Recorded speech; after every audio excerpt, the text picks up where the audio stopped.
नदी किनारे बैठकर मोनिका गंदे कपड़ों को धो रही है। वहीं दूसरी तरफ दरवाजे पर दुल्हन के जोड़े में खड़ी है अनु। ये कैसे अनडेवलप्ड गांव में शादी कर दी पापा ने मेरी।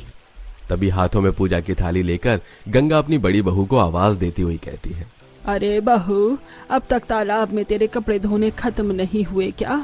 देख, छोटी बहू आ चुकी है अपने ससुराल, अब तू भी जल्दी आ जा, गृह प्रवेश करवा। हाय दैया, देवरानी जी आ गई। मुझे तो लगा अभी थोड़ा वक्त लगेगा उन्हें गांव तक पहुंचने में। मोनिका भागी भागी तालाब से घर की तरफ आती है, जहां गंगा अनु का गृह प्रवेश करवा रही। आओ बहू रानी, घर के अंदर आओ। गृह प्रवेश के बाद अगले दिन सुबह अनु गर्मी से परेशान होती हुई रसोई में खाना बना रही है। हाय राम, कितनी गर्मी पड़ रही है और अभी तो मुझे अपनी पहली रसोई का खाना भी बनाना है, पर यहाँ आसपास तो मुझे सब्जियाँ दिखाई ही नहीं दे रही। तभी वहाँ पर गंगा आती है। अरे बहू, मैं तो तुझे बताना ही भूल गई, रसोई की सब्जियां खत्म हो गई हैं और अब सब्जियां लाने के लिए तालाब के उस पार सब्जियों के खेत में जाना होगा। क्या खेत में जाना होगा सब्जियां लाने? कोई मॉल नहीं है आसपास सब्जियों का? तभी रसोई में आती शिखा ये सारी बातें सुनकर कहती है, नहीं छोटी भाभी, ये गांव है और यहाँ कोई मॉल नहीं है।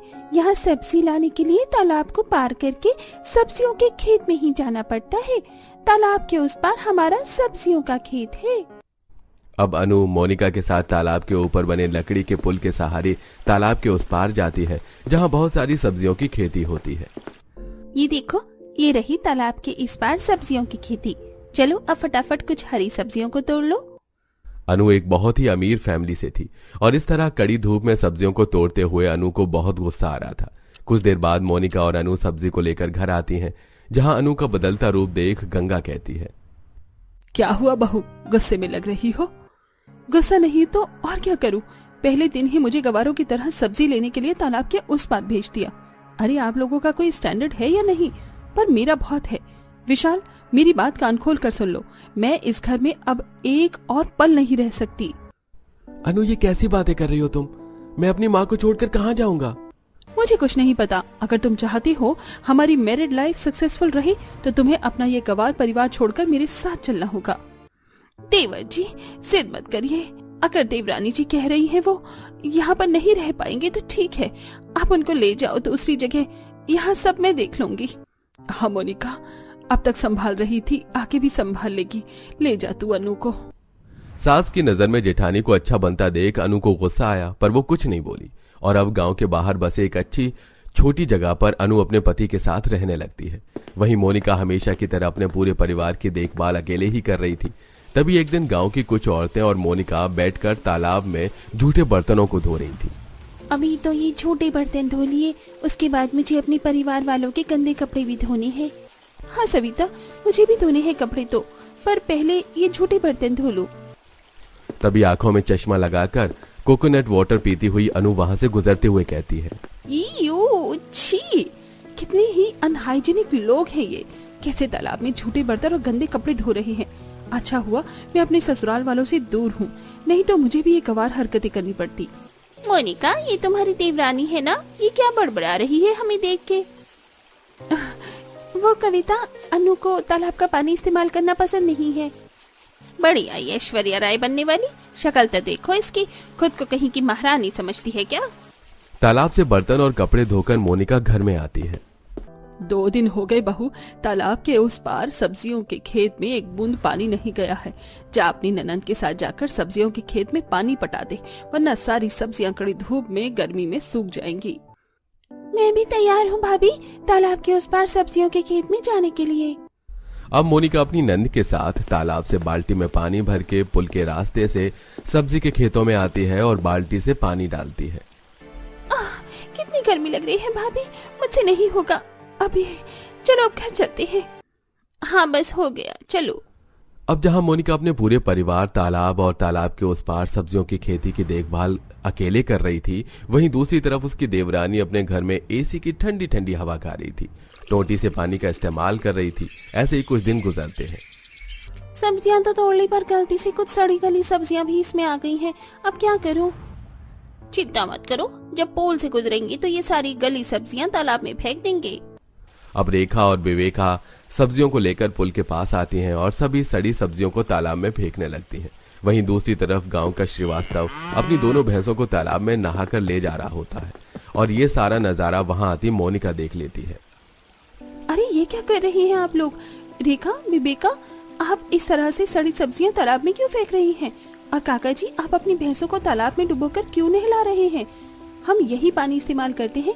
अगर आपको अपनी गाय भैंसों को नहलाना ही है तो आप तालाब का पानी लेकर दूसरी तरफ भी अपनी गाय भैंसों को नहला सकते हो। इस तरह गाय भैंसों को तालाब में छोड़ना ठीक थोड़ी है। गाड़ी से गुजर रही अनु ये सब देखती है। ओह, कैसी प्रवचन दे रही है मेरी जेठानी इन गाँव के गवार लोगों को। टाइम और एनर्जी दोनों ही वेस्ट हो रहा है इनका तो। अब गुस्से में मोनिका खुद तालाब की गंदगी को साफ करने लगती है और ये सारी चीज देखकर गांव के लोगों को कुछ शर्मिंदगी महसूस होती है। अरे रुको बेटिया, मैं मदद करवा देता हूँ, गलती हो गई। अब मैं कभी अपने भैंसों को इस तरह तालाब में नहीं लाऊंगा। मोनिका, मुझे भी इस तरह से सड़ी सब्जियां इस तालाब में नहीं फेंकनी चाहिए थी। लाओ, मैं भी आपकी मदद करा देती हूँ। अरे मेरी जेठानी तो बहुत महान बन गई इन गांव वालों की नजर में, पर मैं भी देखती हूँ कितने दिनों तक मेरी जेठानी अपने इस तालाब के पानी को साफ रखती है। अब मोनिका की हो रही वाहवाही अनु से देखी नहीं जाती, जिसके बाद अनु रात में सबके सो जाने के बाद अपने घर का सारा गंदा कचरा उठाकर तालाब में फेंक आती है। बहुत शौक है ना खेतों में पानी पटाने का, तालाब की गंदगी साफ करने का।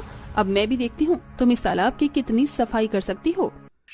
अगले दिन सुबह गांव के कुछ लोग और मोनिका गंगा तालाब में कचरा देखकर हैरान होते हुए कहते हैं, अरे बहू, ये तालाब का पानी कैसे गंदा हो गया? बुरा मत मानना मोनिका, पर आधी रात को जब मैं अपनी बालकनी में आई थी तो मैंने देखा था आपकी देवरानी इस तालाब में ढेर सारे कचरे को फेंक रही थी। अरे नहीं, वो इतनी भी बुरी नहीं है, शायद तुम्हें कोई गलतफहमी हुई है। फिलहाल मुझे चिंता इस बात की है कि गर्मी के बढ़ते तापमान के कारण तालाब का पानी भी अब कम होता जा रहा है, जिस वजह से सब्जियों के खेत में भी पानी ठीक तरीके से नहीं पहुंच रहा है और सब्जियां सूख रही हैं। इस तरह से तो हमें पानी और सब्जी दोनों के ही लाले पड़ जाएंगे। दूर खड़ी अनु, ओहो, बेचारी परेशान हो रही है तालाब के गंदे पानी को देखकर। देखना, जल्दी मैं तुम्हारे इस तालाब और सब्जी के खेतों को पूरी तरीके से बर्बाद कर दूंगी। अब फिर से मोनिका सभी के साथ मिलकर तालाब के पानी को साफ करती है। फिर साफ पानी को ले जाकर तालाब के उस पार सब्जियों के खेत में पानी देती है। ऐसे ही कुछ दिन गुजरते हैं। अब जब वहां मोनिका तालाब के पानी से गुजर बसर कर रही थी, वहीं अनु के घर में पानी की एक एक बूंद की किल्लत हो रही थी। वो कमरे में एसी में बैठी पानी पानी चिल्ला रही थी। पानी पानी, विशाल, मुझे पानी दो, मुझे प्यास लग रही है। हाँ अनु, रुको, मैं अभी लाया। विशाल रसोई में आता है और फ्रिज खोलता है, लेकिन फ्रिज में एक भी पानी की बोतल नहीं होती। विशाल आरओ के पास आता है तो आरओ में से भी पानी नहीं आ रहा होता है। सिंक में ढेर सारे झूठे बर्तन पड़े हुए होते हैं। अरे, अभी तक पानी वालों ने पानी सप्लाई नहीं किया क्या? एक बार पानी विभाग में फोन करता हूँ। भैया, अभी पानी की पाइपलाइन में कुछ दिक्कत चल रही है, इसलिए कुछ दिनों तक अभी और पानी नहीं आएगा। शिट, अब क्या करूं? अनु की तो तबीयत खराब होती ही जा रही है। विशाल को कुछ समझ में नहीं आता और वो बौखलाता हुआ बेहोश अनु को गोद में उठाकर अपने परिवार के पास लेकर आता है। माँ, भाभी, अनु की तबीयत बहुत खराब हो रही है, आप पहले अनु को पानी पिलाइए। हमारे घर में तो पानी की एक एक बूंद की किल्लत हो रही है। आप चिंता मत करो देवर जी, हम है ना, हम ध्यान रखेंगे अनु का। अब इसी तरह मोनिका घर में रखे तालाब के पानी को उबाल कर ठंडा करके पहले अनु को पिलाती है और फिर तालाब के उस पार उगी सब्जियों को तोड़ कर लाती है और उसकी खिचड़ी बनाकर अपनी बीमार देवरानी को खिलाती है। अच्छे से देखभाल करने पर अनु की तबीयत अब पहले से बेहतर हो गई थी। अब तुम्हारी तबीयत कैसी है? हाँ, अब मैं ठीक हूँ। अरे, तुम ठीक कैसे नहीं होती? तालाब के पानी और तालाब के उस पार खेत की हरी भरी सब्जियों को खाकर तो अच्छे अच्छे रोगी ठीक हो जाते हैं। क्या, तालाब का पानी? हाँ अनु, जिस तालाब के पानी को तुम अनहाइजीनिक मानती थी, आज उसी तालाब के पानी और तालाब के उस पार उगी हरी सब्जियों को खाकर ही तुम्हारी सेहत ठीक हुई है। अब तो तुम्हें एहसास हो गया ना कि हमारा तालाब का पानी कितना स्वच्छ है। मुझे माफ कर दीजिए, आप लोगों ने मेरी कितनी देखभाल करी, और एक मैं थी जो उस तालाब और तालाब के उस पार उगी उन हरी सब्जियों की खेती को देखकर आप लोगों को गवार समझकर ये घर छोड़कर चली गई थी। पर आज मुझे एहसास हो गया है कि आप लोग मुझसे कितना प्यार करते हैं। अब अनु अपने पति के साथ वापस घर आ जाती है और अगले दिन जेठानी के साथ खेत जाती है और बाल्टी से पानी डालती हुई कहती है, जेठानी जी, इस खेत में बाल्टी से पानी डालने में बहुत दिक्कत होती है। क्यों ना तालाब से लेकर खेत तक हम एक नाली बनाए जिसका सीधा पानी खेत में जाएगा और हमारी मेहनत बचेगी। ये तो बहुत अच्छा आइडिया है। आज से ही हम इस काम को करते हैं। मैं सबको बुला कर लाती हूँ। मोनिका अपनी सास, नंद, पति और देवर को बुलाकर लाती है। पति देवर तालाब से खेत के लिए एक नाली खोदते हैं जिसका सीधा पानी खेत तक जाता है। ये देख सब खुश होते हैं। फिर इसी तरह अनु अपने परिवार के साथ तालाब और खेत के लिए अच्छे अच्छे उपाय देकर उसको बेहतर बनाने में मदद करती है। बहू, आज मैंने रसोई में देखा था सारे स्नैक्स खत्म हो गए हैं। एक काम कर, इस संडे मेरे साथ मिलकर घर में मट्ठी और नमक पारे बनवा देना। लेकिन क्यों माँ जी, हम बाहर से भी तो मट्ठी और नमक पारे मंगवा सकते हैं ना। इतनी मेहनत क्यों करनी है? मैं ऑनलाइन देख लेती हूँ। Give me a second. हमेशा फिजूल खर्चों के बारे में ही सोचती रहती है। हम घर में ही मट्ठी नमक पारे बनाएंगे। माँ जी, मैं बनवा तो देती, लेकिन आप तो जानती है कि मैंने अभी 2 दिन पहले ही नेल एक्सटेंशन करवाए हैं। अब मैं नेल एक्सटेंशन के साथ काम तो नहीं कर सकती ना। शालू काम चोरी दिखाते हुए जल्दी से अपने कमरे में चली जाती है, जिसे देख मनोरमा। भगवान बचाए ऐसी बहुओं से, जब देखो खर्चों पर खर्चा। कभी 2 पैसे बचाने के बारे में नहीं सोचती। कभी इसे नाखून लगवाने हैं, कभी बालों को रंगवाना है, घर का कुछ काम नहीं करती है। इससे अच्छा तो मैं कोई गांव की लड़की ले आती, कम से कम घर के काम तो करती। अनुज की तो मैं शहर की मॉडर्न बहू ले आई, लेकिन अपने मनोज की बहू मैं गाँव की लेकर आऊंगी। अपनी मॉडर्न बहू की काम चोरी और खर्चीलेपन की वजह से मनोरमा अपने छोटे बेटे मनोज के लिए गांव की लड़कियों के रिश्ते देखना शुरू करती है और जल्द ही गांव की रहने वाली शीतल नाम की लड़की से मनोज की शादी करवा देती है। शालू बहू, शीतल बहू को पूरा घर दिखा दो। 2 मिनट माँ जी। शीतल अपने पति मनोज से कहकर बाहर गाड़ी में 2 कच्चे आम की बोरियां मंगवाती है। इतने सारे कच्चे आम देख सभी लोग काफी हैरान होते हैं। अरे शीतल बहू, इतने सारे कच्चे आम कहाँ से लेकर आई तू? माँ जी, आप एक गांव की गवार लड़की से एक्सपेक्ट भी क्या कर सकती हैं? मुझे तो लगता है कि जिस तरह ये गांव में इन कच्चे आमों को बेचती होगी, इसी तरह भी शहर में भी इन्हें बेचेगी। भाभी, आप कुछ ज्यादा ही सोचती हैं। हम गांव में रहकर कच्चे आम थोड़ी ना बेचते थे। वो तो जब हमारी विदाई हो रही थी तो हमारी अम्मा ने हमें बोरी भरकर कच्चे आम दिए थे। गर्मी का मौसम है और अगर गर्मी के मौसम में कच्चे आम नहीं खाए तो फिर क्या ही खाया? शीतल का जवाब सुन शालू का मुंह बन जाता है। 2 से 3 दिन शादी की रस्मों में गुजर जाते हैं। आज शीतल की पहली रसोई की रस्म होती है, जिसमें शीतल तरह तरह के देसी और स्वादिष्ट पकवान बनाती है जो सभी को काफी ज्यादा पसंद आते हैं। सच कहूँ तो मुझे खुद को याद नहीं है कि मैंने इससे पहले इतना अच्छा खाना कब खाया था। शीतल बहू, तुमने तो मेरा दिल खुश कर दिया। मानना पड़ेगा मनोज, तू है तो बड़ा किस्मत वाला। अच्छा खाना बनाने वाली जो बीवी मिली है। भाभी, मेरे लिए भी मेरी पसंद का कुछ बना दिया करना। तारीफ तो ऐसे कर रहे हैं जैसे किसी मास्टर शेफ ने खाना बनाया है। रोज रोज मैं इन्हें इतना अलग अलग तरह का खाना बनाकर देती हूँ, कभी मेरी तो इतनी तारीफ करी नहीं। शालू मन ही मन शीतल से जल ही रही होती है कि तभी मनोरमा देखती है कि शीतल कुछ भी नहीं खा रही है। अरे शीतल बहू, खाना क्यों नहीं खा रही है? इतना अच्छा खाना बनाया है तूने। माँ जी, मुझे खाने के साथ आम का अचार खाने की आदत है और टेबल पर अचार नहीं है। मुझे पहले क्यों नहीं बताया? शालू बहू, जा किचन में नीचे वाली शेल्फ में आम के अचार की बरनी रखी है, ले आ। अब इस गंवार के लिए अचार लाना बाकी रह गया था मेरा। शालू किचन में जाती है और वहां से आम के अचार की बरनी लेकर आती है। शीतल जैसे ही आम के अचार को खाती है तो उसका मुंह बन जाता है। माँ जी, ये कैसा अचार बनाया आपने? कितना ज्यादा नमक है इसमें, बिल्कुल भी चटपटापन नहीं है। क्या मसाला डाला है आपने इस आम के अचार में? अरे बहू, अचार मैंने नहीं बनाया, ये तो मेरी मॉडर्न बहू ने बाहर से मंगवाया था। शहर में इस तरह का अचार मिलता है? कितने का है ये? शायद 800-900 रुपए का। ही राम, इतना घटिया अचार, वो भी इतना महंगा। हमारे शहर में तो इसी तरह का अचार मिलता है और हम सब यही अचार खाते हैं। अगर ये अचार पसंद नहीं आया तो खुद बना लो। जेठानी जी, आपने तो मेरे दिमाग की बत्ती जला दी। मैं गांव से इतने सारे कच्चे आम लेकर आई हूँ, तो क्यों ना मैं इनका आम का अचार बना दूं। शीतल अब अगले दिन ही छत पर ले जाकर उन सारे कच्चे आमों को अच्छे से धोकर पोंछ लेती है और दराती की मदद से आम को काटने लगती है, जिसे देख शालू। ये तुम क्या कर रही हो? घर में इतने सारे नाइफ हैं और तुम इस अजीब सी चीज से आम काट रही हो। इसे अजीब सी चीज नहीं, दरात कहते हैं। इससे ही आम काटते हैं अचार के लिए। अब शीतल धीरे धीरे करके एक बोरी के आम काट लेती है और एक बार धूप में सुखा देती है। अब अगले दिन किचन में सास के साथ मिलकर सामान देखने लगती है। माँ जी, कुछ मसाले रखे हैं और आम के अचार के लिए कुछ डब्बे भी हैं। इन्हीं को धोकर डाल दूंगी। इनमें अचार तेल भी है, 1 किलो और ले लेंगे। तो चल आज ही चलते हैं बाजार। ये अब शीतल अपनी सास के साथ मार्केट जाती है और मसालों की दुकान पर से मसाले देखने लगती है। नहीं भैया, ये सौंफ मुझे 1 किलो चाहिए। सही सही दाम लगाओ, 100 रुपए से ज्यादा नहीं दूंगी इसके लिए, और बाकी के सारे मसाले भी 200 में दो, वरना मैं चलूं आगे फिर। अब क्या लड़ूं मैं आपसे, चलो ले जाओ, ये लो। वाह, मेरी बहू कितनी होशियार और बचत करने वाली है। इस तरह कम पैसे में वो आम का अचार का मसाला सामग्री लेकर आती है और अगले दिन किचन में मसाला बनाती है। चलो, सारे मसाले डाल दिए कढ़ाई में, अब जल्दी से इन्हें भूनकर बर्तन में निकाल लेती हूँ, फिर सिल पर पीस लूंगी।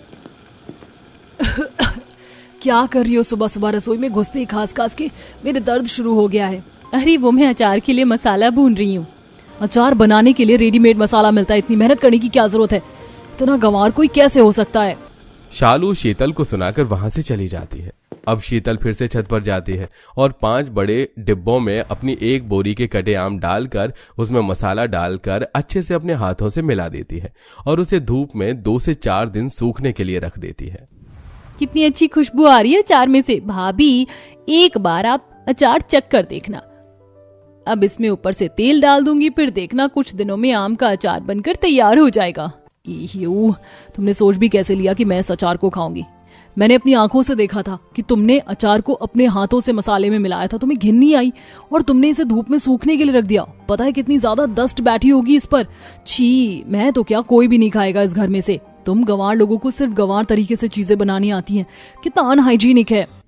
शीतल कुछ समय में शालू के बर्ताव से काफी अच्छी तरह वाकिफ हो चुकी थी, इसलिए वो उसे कोई जवाब देना जरूरी नहीं समझती। तकरीबन 2 हफ्ते के बाद गंवार बहू का आम अचार बनकर तैयार हो जाता है, जो घर में सभी को काफी ज्यादा पसंद आता है। शीतल बहू, सही कहा था तूने, असली अचार तो ये है। कितना चटपटा मसालेदार अचार बनाया है तूने, मजा आ गया खाकर। अगर ऐसे आम का अचार रोज हो तो मैं रोटी चावल अचार के साथ ही खा लूं, सब्जी की तो कोई जरूरत ही नहीं है। तुमने सच में काफी बढ़िया अचार बनाया है, मैंने आज से पहले ऐसा अचार कभी नहीं खाया। आप लोग तो इस मामूली आम के अचार की ऐसी तारीफ कर रहे हैं जैसे शीतल ने दुनिया का 8वां अजूबा ही बना दिया हो। आम का अचार ही तो है, इसे तो कोई भी बना सकता है, और कोई क्या, मैं भी बना सकती हूँ। तो जिसे ढंग से रोटी तो आज तक बनाई नहीं गई, आम का अचार क्या बनाएगी? रहने दे मॉडर्न बहू। आपको तो मेरे बारे में कुछ पता ही नहीं है। अब आप देखते जाइए कि कैसे आपकी मॉडर्न बहू इस गंवार बहू से अच्छा आम का अचार बनाती है। शालू अपने कमरे में चली जाती है और अगले दिन किचन में बैठकर वो बचे हुए कच्चे आमों को लेकर उन्हें चाकू से काटने लगती है। कच्चे आम काटते काटते शालू अपनी उंगली ही काट बैठती है। मेरी उंगली! अरे जेठानी जी, आप क्या कर रही हैं? चाकू से आम नहीं काटते हैं, दरात का इस्तेमाल करते हैं। लाइए, मैं दरात से आम काट कर दे देती हूँ आपको। आप जब तक चोट पर दवाई लगा लीजिए, कोई जरूरत नहीं है, मैं खुद कर सकती हूँ, समझी तुम? अब जाओ यहाँ से। चाकू से आम काटने के चक्कर में शालू की 2 से 3 बार उंगली कटे हो जाती है, लेकिन वो अपनी जिद नहीं छोड़ती। आम काटने के बाद अब शालू ऑनलाइन आम का अचार बनाने के लिए मसाला देखने लगती है। मुझे तो रेडीमेड आम का अचार का मसाला मिल गया। कहाँ वो मेरी गांव से आई गंवार घर में मसाला बना रही थी और पूरे घर में धुआं फैला रही थी। बस अब थोड़े ज्यादा पैसे का ही तो है, ये 2000 का, बस इसमें क्या बड़ी बात है। शालू ऑनलाइन काफी महंगा आम के अचार का मसाला मंगवाती है और सारे आम में मसाला डालकर उसे चम्मच की मदद से मिलाने लगती है। माँ जी की गंवार बहू को तो ये भी नहीं पता ऐसे चीज चम्मच से मिलानी चाहिए या ग्लव्स पहनना चाहिए। उसने तो अपने गंदे हाथों से गंदे तरीके से आम का अचार बनाया था, लेकिन मैं तो बिल्कुल हाइजीन तरीके से आम का अचार बना रही हूँ। और अच्छा हुआ मैंने 500 रुपए का ये लो कोलेस्ट्रॉल का तेल भी मंगवा दिया। उस गंवार ने तो अचार में इतना सारा सरसों का तेल डाला था। मैं तो लो कोलेस्ट्रॉल तेल से आम का अचार बनाऊंगी। टेस्ट के साथ साथ हेल्थ भी तो मैटर करती है। चम्मच से मसाला मिलाने की वजह से सारा मसाला ठीक तरीके से नहीं मिल पाता। वहीं शालू आम के अचार में सरसों के तेल के बजाय लो कोलेस्ट्रॉल का तेल डालकर उसे अचार को धूप में रखने की बजाय अपने कमरे में रखकर सामने टेबल फैन ऑन कर देती है। कितनी समझदार हूं मैं। उस गंवार ने तो इतनी धूल मिट्टी में अचार को धूप में सूखने के लिए रखा था। मैंने तो अपने रूम में रखा है। अब ना तो इस पर धूल मिट्टी लगेगी और ना ही कोई बैक्टीरिया, और आराम से टेबल फैन की हवा में सूख भी जाएगा। बिना धूप की रोशनी मिले उस अचार को बनने में कम हफ्ते भर से ज्यादा का समय लग जाता है। शालू जैसे ही अपने कमरे में जाती है तो देखती है कि आधे से ज्यादा अचार जमीन पर गिरा हुआ है। लगता है मैंने अपने कमरे की खिड़की खुली रख दी थी। बिल्ली ने कितना सारा अचार गिराकर खराब कर दिया। इससे पहले बाकी का अचार खराब हो इसे रसोई में ले जाती हूँ। सारा अचार अभी भी काफी ज्यादा टाइट था, जिसे मुलायम करने के लिए शालू अपना दिमाग का इस्तेमाल कर बर्नी में से उसे निकाल कर उसे स्टीम कर देती है, जिससे अचार मुलायम हो जाता है। और अब घर में सब जैसे ही शालू का बनाया हुआ अचार खाते हैं। ये कैसा अचार बनाया है तूने? न स्वाद है न कुछ। ये तो शहर में मिलने वाले अचार से भी गया गुजरा है। अपनी जिंदगी में मैंने इससे घटिया चीज कभी नहीं खाई। अरे मुझे तो यकीन ही नहीं हो रहा कि कोई इतनी घटिया चीज भी बना सकता है। लेकिन मैंने तो ऑनलाइन देखकर अचार बनाया था। बाहर से पूरे 2000 का मसाला भी मंगवाया था और 500 रुपए का लो कोलेस्ट्रॉल तेल मंगवाया था। तो ये इतना खराब कैसे बना? कुछ चीज देसी तरीके से बनती है ना, तो उसे देसी तरीके से ही बनाना चाहिए। हर चीज में अपने मॉडर्न तरीके को घुसाना जरूरी नहीं है। शीतल बहू ने बचत के साथ इतना अच्छा और बढ़िया अचार बनाया और तूने इतने पैसे फूंक दिए, लेकिन 2 पैसे का अचार नहीं बना। कहावत तुम जैसे लोगों के लिए बनी है, जिसका काम उसी को साजे, दूसरा करे तो ठेंगा बाजे। समझ आई मेरी बात? नहीं आई तो गूगल करके देख ले। मनोरमा की बात सुन सभी हंसने लगते हैं। वहीं शालू को भी अब अकल आ जाती है, जिसके बाद अब वो कभी भी शीतल से किसी भी चीज में मुकाबला नहीं करती और देसी आम का अचार बनाना सीखती है।